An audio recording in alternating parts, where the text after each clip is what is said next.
So I was living this closeted double life where I was going to work as one person, pretending to be straight, not being myself at work, and then coming home and, secretly living this life as a gay man. My family knew, a close circle of friends, but other than that, it was. And so I thought, okay, my son is he's finally able to be who he is. And that's what's important to me. I don't want you to hide who you are. I don't hide who I am. Yeah. I don't hide who I am. And so it hurt me to know that.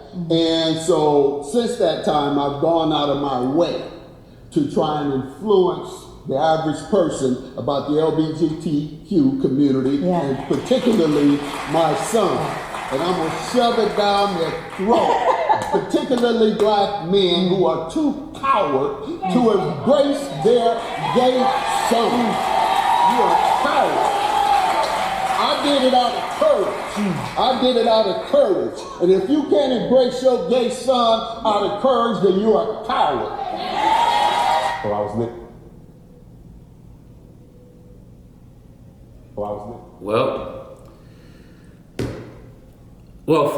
Let me start here.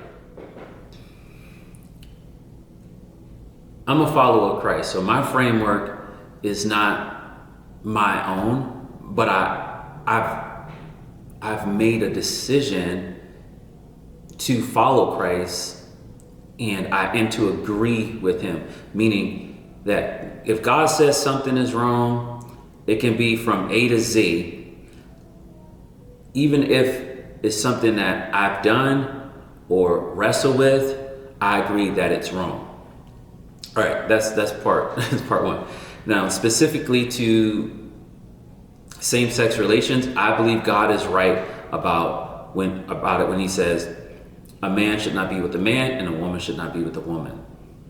God is the creator of all. He sets the course for life. Not only does he set the course for life, he knows what's best. I agree with God and his word. Now, the young man said he was living a secret life. I don't think people should lie about the lifestyles that they're practicing. I don't. If you are being with someone of the same sex, I don't think you should hide that. Now, that's that. Now, I also don't think a father and a mother should not embrace their child. However, there's a difference between embracing your child, which is a blessing from God, and agreeing with their lifestyle choices. Those are two different things. You can embrace your child and not agree with their lifestyle.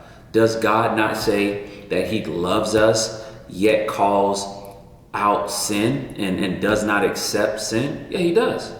Clearly, Jesus, the adulterous woman, he says what? I don't condemn you, but go and sin no more. There's a love there, but a not and an embracing there, but not an agreement with a lifestyle choice. And that's all there is to it. The fact that we're in a world to where to disagree, you can disagree, but it's like, oh, well, you got to disagree with us in a way that we like. And that's where I don't get lost. I'm just like, well, that's not how you disagree. You don't disagree with me in the way that I like. You disagree with me in the way that you decide to. So I think this was Judge Mathis, him saying, I'm going to shove it down their throats. That's typically what happens. Like when you disagree and you won't embrace what people want, they then try to shove it down your throat. My issue with that is it takes away free will. It takes away like someone actually doing it because they want to. I don't want anybody to agree with me just because I said so. I just don't, and God doesn't want that either, believe it or not. If you don't want to practice faith in Jesus, you don't want to practice lifestyle that God has deemed as wholesome, right, best, just. You don't have to, and God's not going to force you to. There are outcomes and consequences that we all have to answer to from God, but He doesn't force us to do it. I don't like Judge Mathis calling fathers cowards for. Now, if he's simply saying they're cowards because they don't love their sons and embrace them,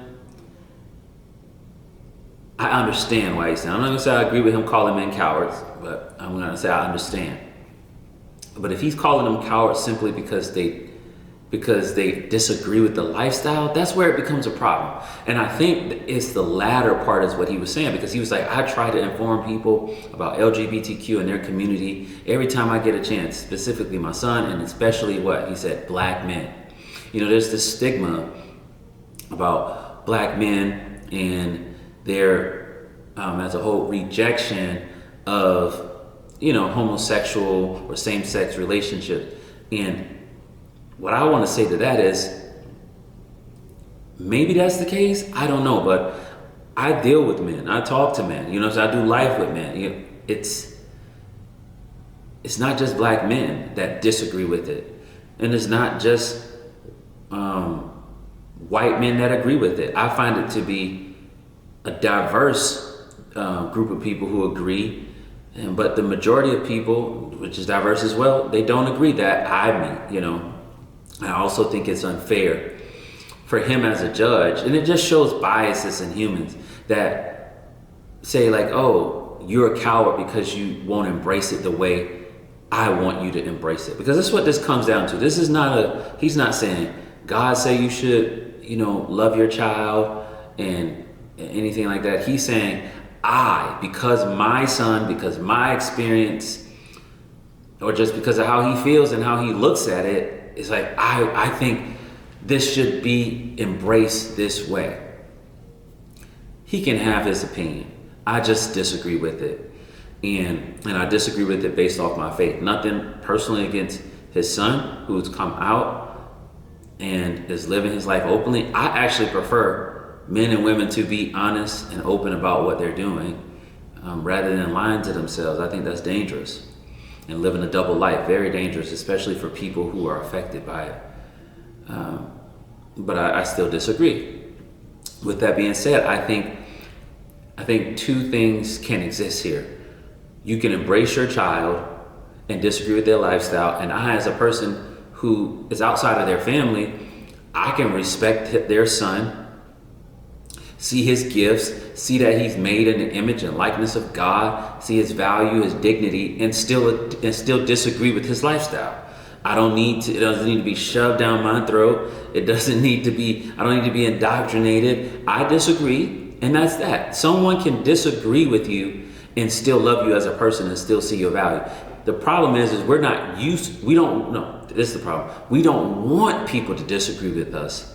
And when they choose to disagree, we don't want to have to be committed to loving them despite their disagreement with us. That's the problem. And that's where the anger, the rage, the name calling, like calling them cowards, and that's where all of that begins, because it's this desire for control. It's this selfish ambition.